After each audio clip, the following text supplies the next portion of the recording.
She seemed like she was having a hard time fitting in. I don't remember many people asking them to hang out. She took the breakup really hard. Things weren't the same after she failed that first test. He worried a lot about disappointing his parents. He started having a hard time after he got bad news from home. She started pulling away and wouldn't hang out anymore. Every time I came home from class, she looked like she'd been crying. I knew something was up when he gave away his grandpa's watch. He had always told me how much he loved it. I was worried about him because he hardly ate and was always sleeping. They even stopped doing the things they loved.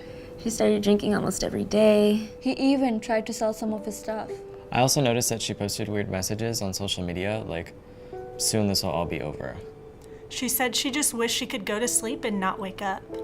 They said they were tired of feeling lonely. She told me that she felt really hopeless about pulling her grade up. He said he wished he could disappear so he wouldn't be a burden to his family. He said that I didn't have to worry about him next semester. I was always taught to mind my own business. Everyone is stressed when they start college, right? A couple times, I almost tried to talk to them, but didn't because I figured someone else would. I did wonder if I was making too big of a deal of it. I didn't want to offend her. I didn't know what to do or how to help her.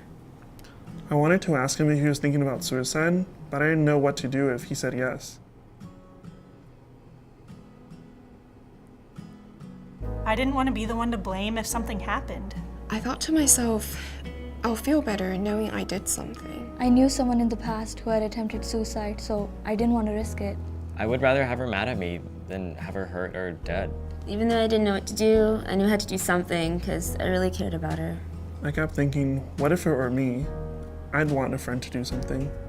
So I asked him, "Are you thinking about suicide?" She said yes. So I called the crisis line and got advice on how to help. So I hugged her and said I'm sorry and offered to spend the afternoon with her so we can talk. So I shared that I had problems in the past, and I asked if he was comfortable talking to a counselor. We talked about who could be helpful for extra support for them and decided to call their family and tell them what's been going on. The more we talked, the more concern she shared for her safety, so we agreed to get the residence hall advisor involved. In Texas, we take care of each other. In Texas, we support each other. In Texas, we never walk alone. In Texas, we look out for each other. In Texas, we are family. To help a friend with thoughts of suicide, follow 3 important steps. Recognize when they're having thoughts of suicide and respond.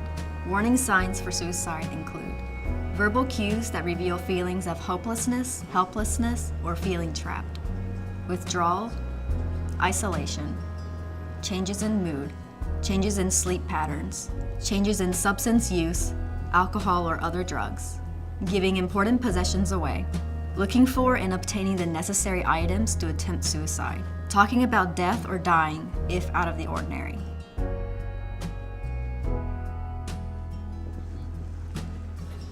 Take action and reach out directly or get others involved who can help. Ask directly about suicide. Express concern. Listen with empathy and no judgment. Remind them that help is available. Remind them that they're not alone.